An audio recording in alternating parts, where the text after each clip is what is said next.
केचिद् ज्ञानतो नष्टाः केचि अनष्टा प्रमादतः केचि अज्ञानावलेपेन केचि अन्न अष्टय अस्तु नाशिताः।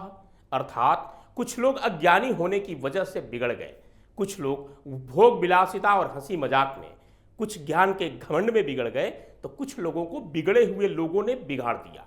यह श्लोक आज मैं केरल की एक 8वीं क्लास की छात्रा के लिए कह रहा हूं, जिसके कंधे पर बंदूक रखकर कुछ जिहादी अपनी साजिश साध रहे हैं। नमस्तुभ्यम, आप देख रहे हैं कैपिटल टीवी। मैं हूं आपके साथ अरुण कुमार। थर्ड आई में आपका स्वागत है। मैं जब भी आपके साथ किसी विषय या मुद्दे पर बात करता हूं तो कोट पैंट या वेस्ट कोट में होता हूं।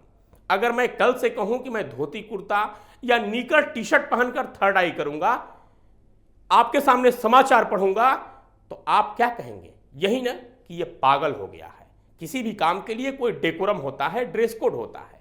अच्छा, ये छोड़िए, जरा सोचिए कि देश की सेना या राज्यों की पुलिस के जवान कहने लगे कि मैं हिंदू हूं, धोती कुर्ता पहनकर तिलक लगाकर ड्यूटी करूंगा। वहीं कोई मुस्लिम शख्स कहे कि मैं कुर्ता पजामा टोपी पहनकर हाथ में हथियार लेकर ड्यूटी करूंगा, तो क्या इसके लिए अनुमति दे दी जाएगी? आपका जवाब होगा नहीं। भारत या किसी भी देश की सेना की एक वर्दी होती है, पुलिस के यूनिफॉर्म होते हैं, उनका एक सिंबल होता है। उनके गाड़ी से लेकर वर्दी तक को एक रंग रूप में सजाया और संवारा जाता है। इसका उद्देश्य होता है उनकी पहचान, सुरक्षा कारण और आरोपियों अपराधियों के मन में भय। लेकिन देश में अब एक नए विवाद को जन्म दिया जा रहा है, और वो विवाद है ड्रेस कोड यानी पहनावा। इस विवाद की शुरुआत हुई है देश के सबसे पढ़े लिखे राज्य केरल से। केरल में एक मुस्लिम लड़की ने पिनराई विजयन सरकार से अनुमति मांगी थी कि उसे स्टूडेंट पुलिस कैडेट यानी एसपीसी में हिजाब और पूरी बांह की पोशाक पहनने की इजाजत दी जाए। स्टूडेंट पुलिस कैडेट क्या है ये भी बताऊंगा, पहले पूरी खबर पर नजर डाल लेते हैं। केरल सरकार ने इस लड़की की मांग ठुकराते हुए स्पष्ट कर दिया कि स्टूडेंट पुलिस कैडेट से अपनी वर्दी के ऊपर हिजाब, स्कार्फ या पूरी बाजू की पोशाक नहीं पहन सकते हैं। सरकार की तरफ से कहा गया कि इस कदम से राज्य की धर्मनिरपेक्षता प्रभावित होगी। इसके बाद जीएचएसएस कुटियाड़ी की एक 8वीं क्लास की छात्रा रिजा नाहन ने केरल उच्च न्यायालय का रुख कर लिया।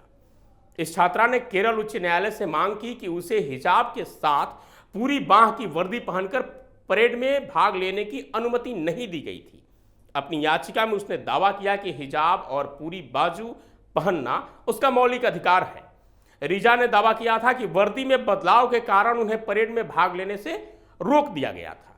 वहीं इस मामले में केरल उच्च न्यायालय ने मामले पर राज्य सरकार से जवाब मांगा था। केरल गृह विभाग के संयुक्त सचिव ने बताया कि छात्र पुलिस कैडेट की वर्दी में धार्मिक प्रतीकों को जोड़ना सही नहीं होगा। अधिकारी ने कहा कि एक मामले में धार्मिक छूट एक गलत संदेश के तौर पर देखा जाएगा और अन्य समूहों द्वारा इसी तरह की मांगों को भी बढ़ावा मिलेगा। इसके बाद लड़की की याचिका केरल हाई कोर्ट की तरफ से खारिज कर दी गई थी, जिसके बाद इस लड़की ने फिर से केरल सरकार से मांग की कि स्टूडेंट पुलिस प्रोजेक्ट के तहत उसे हिजाब और पूरी बांह की पोशाक पहनने की इजाजत दी जाए। लेकिन सरकार ने फिर से इस मांग को ठुकरा दिया। केरल सरकार का कहना है कि मौजूदा स्थिति में धार्मिक मामलों को वर्दी के साथ जोड़ने से अन्य समान रूप से कार्यरत बलों में भी वही मांगे उठेंगी जो बल के अनुशासन और धर्मनिरपेक्ष अस्तित्व पर सवाल उठाएंगे। इसलिए ऐसा कोई संकेत देना सही नहीं है कि स्टूडेंट पुलिस कैडेट परियोजना के तहत वर्दी में धार्मिक प्रतीकों को बढ़ावा दिया जाए। रिपोर्ट के अनुसार सरकार की तरफ से बताया गया कि पिछले 10 वर्षों में एसपीसी वर्दी में इस तरह के संशोधनों के बारे में ऐसी कोई मांग नहीं की गई थी। केरल सरकार के गृह विभाग ने यह भी कहा कि छात्रों के लिए पुलिस कैडेटों में शामिल होना अनिवार्य नहीं है, ये अपनी इच्छा और मर्जी पर निर्भर है। साथ ही इस बात पर जोर दिया गया कि वर्दी में छूट देने से संस्था की धर्मनिरपेक्ष प्रवृत्ति में हस्तक्षेप होगा। स्टूडेंट पुलिस कैडेट्स प्रोजेक्ट के निर्माण के पीछे एक उद्देश्य एक ऐसी पीढ़ी को तैयार करना है जो राष्ट्र को धार्मिक पृष्ठभूमि से आगे रखे। केरल सरकार ने मुस्लिम छात्रा की उस याचिका को खारिज कर दिया जिसमें स्टूडेंट पुलिस कैडेट प्रोजेक्ट में धार्मिक रिवाजों के तहत हिजाब और पूरी बांह की ड्रेस पहनने की इजाजत मांगी गई थी। सरकार ने कहा कि राज्य पुलिस के कार्यक्रम में इस तरह की छूट देने से प्रदेश में धर्मनिरपेक्षता का भी प्रभावित होगी। राज्य के गृह विभाग ने अपने आदेश में कहा कि सरकार छात्रा के ज्ञापन पर सावधानी पूर्वक गौर करने के बाद पूरी तरह से संतुष्ट है कि शिकायतकर्ता की मांग विचारणीय नहीं है। इसके साथ ही अगर स्टूडेंट यूनियन कैडेट प्रोजेक्ट में इस तरह की छूट पर गौर किया जाता है तो ऐसी मांग अन्य समान बलों में भी की जाएगी, जो राज्य की धर्मनिरपेक्षता को प्रभावित करेगी। अब बात करते हैं कि यह केरल स्टूडेंट पुलिस कैडेट है क्या। दरअसल जिस तरह से एनसीसी यानी नेशनल कैडेट कोर है, वैसे ही यह संगठन काम करता है। अंतर यह है कि एनसीसी को आर्मी के साथ अटैच किया जाता है और स्टूडेंट पुलिस कैडेट को पुलिस के साथ, केरल पुलिस के साथ। केरल सरकार और पुलिस की पहल पर इस परियोजना को 2 अगस्त 2010 को शुरू किया गया था। पूरे केरल के 127 हाई स्कूल और मिडिल स्कूलों में शुरू किया गया था इसे, जिसमें 11,176 छात्र, लड़के और लड़कियां दोनों, कैडेट के रूप में नामांकित हैं और 254 शिक्षक स्कूल स्तर के सामुदायिक पुलिस अधिकारी यानी सीपीओ के रूप में प्रशिक्षण का काम करते हैं, जिनका उद्देश्य होता है देश और राज्य के प्रति अपने कर्तव्य और अधिकार को समझते हुए जन सेवा के कार्यों से जुड़ना। अब इस विवाद की शुरुआत कैसे और कहां से हुई, इस पर जरा एक नजर डालते हैं। आजकल आए दिन नमाज, हिजाब जैसे मुद्दों को हवा दी जा रही है। कुछ दिनों पहले कर्नाटक में स्कूली छात्राओं ने क्लास में हिजाब पहनने को लेकर विरोध प्रदर्शन किया था। वहीं कक्षा में नमाज पढ़ने का वीडियो भी वायरल हुआ था। ये दोनों स्कूल सरकारी स्कूल थे, जिसके बाद हिंदू संगठनों ने विरोध करते हुए भगवा गमछा डालकर छात्रों को आने की अनुमति मांगी थी। अभी ये विवाद खत्म ही नहीं हुए कि केरल में एक छात्रा कोर्ट पहुंच जाती है, उसे वर्दी के साथ हिजाब पहनने की अनुमति दी जाए। आपको क्या लगता है, क्या यह सिर्फ एक छात्रा की सोच है? नहीं, इसे अपने तीसरी आंख यानी थर्ड आई से सोचिए। इस देश में हजारों लोग ऐसे हैं जो मार खाकर, प्रताड़ना सहकर, बेइज्जत होकर पुलिस थाने तक नहीं जाते, और यहां एक लड़की, वो भी महज 8वीं क्लास की, वो सीधे हाई कोर्ट पहुंच जाती है कि उसे हिजाब पहनने की अनुमति दी जाए।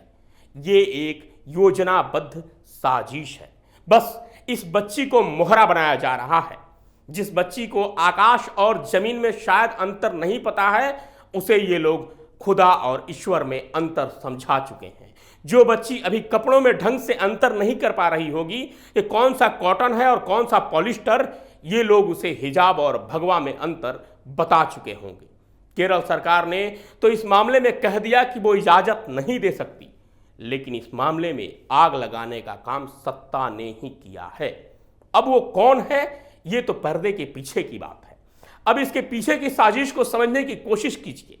शुरुआत यहीं से होती है। छोटी चिंगारी ही बड़े बड़े महलों को जला देती है। अब यहां खेल यह है कि स्टूडेंट पुलिस कैडेट से मुस्लिम धर्म का राग छेड़ा जग गया, वो भी एक बच्ची के बहाने, ताकि सॉफ्ट टारगेट मिल सके, मुस्लिम समुदाय समेत मुस्लिम संगठनों की सहानुभूति ली जा सके। बाकी मौलाना जी तो हैं ही इस मुद्दे पर बहस करने के लिए। इसके बाद यही मांग पुलिस के जवानों से कराया जाएगा, फिर सेना से। अब इस मानसिकता को समझिए। इस मांग से वर्दी का रंग नहीं बदल जाएगा, हिजाब नहीं पहनाया जाएगा, लेकिन जिस पुलिस और सेना में धर्म आड़े नहीं आता, वहां हर कोई सिर्फ जवान होता है, उसमें धर्म के नफरत के बीज बोए जा रहे हैं। वहां भी धर्म की नफरत फैलाई जा रही है। इससे पुलिस सिस्टम और सुरक्षा व्यवस्था को कमजोर करने में, तोड़ने में आसानी होगी, और इनका असली मकसद यही है। और ये सब करने वाले हैं केरल के वामपंथी गैंग, धर्म परिवर्तन रैकेट के सदस्य और मिशनरी संगठन। क्योंकि जब हिंदू मुस्लिम के बीच धार्मिक टकराव होगा तो इनके धर्म का प्रचार और प्रसार होगा। आश्चर्य होता है, अफगानिस्तान, जहां तालिबानी हिजाब और बुर्का पहनने के लिए मजबूर कर रहे हैं, वहां की मुस्लिम महिलाएं और बच्चियां इसे जहन्नुम बता रही हैं। वहीं भारत में जहां आज़ादी है, वहां हिजाब और बुर्का पहनने की मांग की जा रही है, वो भी कोर्ट से। बात साफ है, इनका मकसद हिजाब या बुर्का नहीं, इनका मकसद है मनमानी और नया जिहाद। आज थर्ड आई में इतना ही। कल फिर मिलूंगा किसी नए विषय के साथ। तब तक के लिए विदा।